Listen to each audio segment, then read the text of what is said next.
Hello everyone.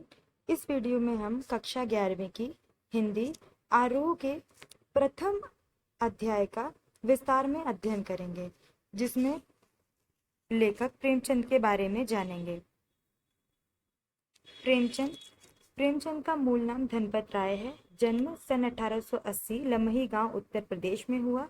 इनकी प्रमुख रचनाएं हैं सेवा सदन, प्रेमाश्रय, रंगभूमि, निर्मला, कायाकल्प, गबन, कर्मभूमि, गोदान इनके उपन्यास हैं। सोजे वतन मानसरोवर 8 खंड में प्रकाशित है। गुप्तधन कहानी संग्रह है। करबला संग्राम, प्रेम की देवी नाटक है। कुछ विचार, विविध प्रसंग निबंध संग्रह है। मृत्यु सन 1936 में हुई। प्रेमचंद के बारे में थोड़ा विस्तार में जानेंगे, महत्वपूर्ण होता है। प्रेमचंद हिंदी कथा साहित्य के शिखर पुरुष माने जाते हैं। कथा साहित्य के इस शिखर पुरुष का बचपन अभाव में बीता। स्कूली शिक्षा पूरी करने के बाद पारिवारिक समस्याओं के कारण जैसे तैसे बीए तक की पढ़ाई की। अंग्रेजी में एमए करना चाहते थे, लेकिन जीवन यापन के लिए नौकरी करनी पड़ी। सरकारी नौकरी मिली भी, लेकिन महात्मा गांधी के असहयोग आंदोलन में सक्रिय होने के कारण त्यागपत्र देना पड़ा। राष्ट्रीय आंदोलन से जुड़ने के बावजूद लेखन कार्य सुचारू रूप से चलता रहा। पत्नी शिवरानी देवी, इनकी पत्नी का नाम पूछा जाता है। शिवरानी देवी के साथ अंग्रेजों के खिलाफ आंदोलन में हिस्सा लेते रहे। उनके जीवन का राजनीतिक संघर्ष उनकी रचनाओं में सामाजिक संघर्ष बनकर सामने आया, जिसमें जीवन यथार्थ और आदर्श दोनों था।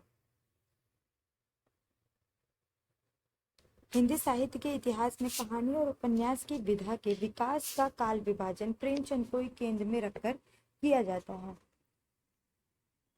प्रेमचंद पूर्व युग, प्रेमचंद युग, प्रेमचंद उत्तर युग। प्रेमचंद उत्तर युग मतलब प्रेमचंद के बाद का युग, उत्तर मतलब बाद होता है।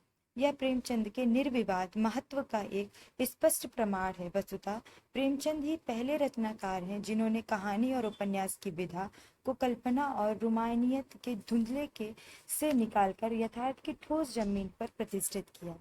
यथार्थ की जमीन से जुड़कर कहानी किस्सा गोई तक सीमित न रहकर पढ़ने पढ़ाने की परंपरा से भी जुड़ी। इसमें उनकी हिंदुस्तानी, हिंदी, उर्दू मिश्रित भाषा का विशेष योगदान रहा। उनके यहाँ हिंदुस्तानी भाषा अपने पूरे ठाट बाट और जातीय स्वरूप के साथ आई।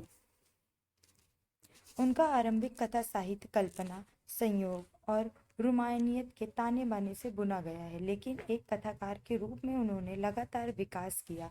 पंच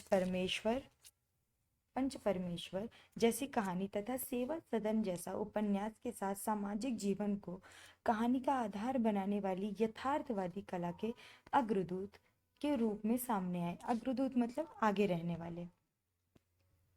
यथार्थ के भीतर भी आदर्शों उन्मुख यथार्थवाद। प्रश्न पूछा जाता है प्रेमचंद किस विचारधारा के थे, तो इनका था आदर्शोन्मुख यथार्थवाद। आदर्शोन्मुख यथार्थवाद से आलोचनात्मक यथार्थवाद तक की विकास यात्रा प्रेमचंद ने की। आदर्शोन्मुख यथार्थवाद स्वयं उन्हीं की गढ़ी हुई संज्ञा है। यह कहानी और उपन्यास के क्षेत्र में किए गए उनके ऐसे रचनात्मक प्रयासों पर लागू होती है जो कटु यथार्थ का चित्रण करते हुए भी समस्याओं और अंतर्विरोधों को अंततः एक आदर्शवादी और मनोवांछित समाधान तक पहुंचा देती है। सेवा सदन, प्रेमाश्रय आदि उपन्यास और पंच परमेश्वर, बड़े घर की बेटी, नमक का दरोगा आदि कहानियां ऐसी ही हैं। बाद की उनकी रचनाओं में यह आदर्शवादी प्रवृत्ति कम होती गई है और धीरे धीरे वे ऐसी स्थिति तक पहुंचे हैं जहां कठोर वास्तविकता को प्रस्तुत करने में वे किसी तरह का समझौता नहीं करते। गोदान उपन्यास और पूस की रात, कफन आदि कहानियां इसके सुंदर उदाहरण हैं। यहाँ दी गई कहानी नमक का दरोगा, प्रथम प्रकाशन 1914 ईस्वी। प्रेमचंद की बहुचर्चित कहानी है जिसे आदर्शोन्मुख। यह कहानी प्रेमचंद की बहुचर्चित कहानी है जिसे आदर्शोन्मुख यथार्थवाद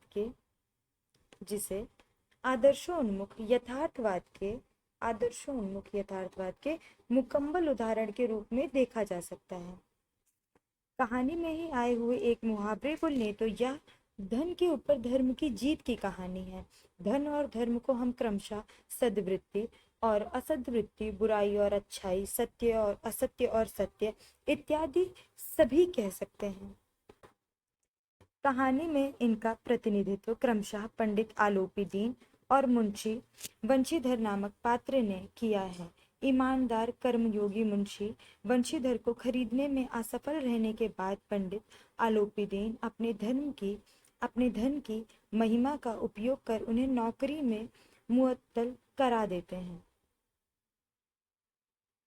लेकिन अंततः सत्य के आगे उनका सर झुक जाता है। वे सरकारी महकमे से बर्खास्त वंशीधर को बहुत ऊंचे वेतन और भत्ते के साथ अपनी सारी जायदाद का स्थायी मैनेजर नियुक्त कर देते हैं और गहरे अपराध बोध से भरी हुई वाणी में निवेदन करते हैं, परमात्मा से यही प्रार्थना है कि वह आपको सदैव वही नदी के किनारे वाला बैमुरौवत उदंड किंतु धर्मनिष्ठ दरोगा बनाए रखे।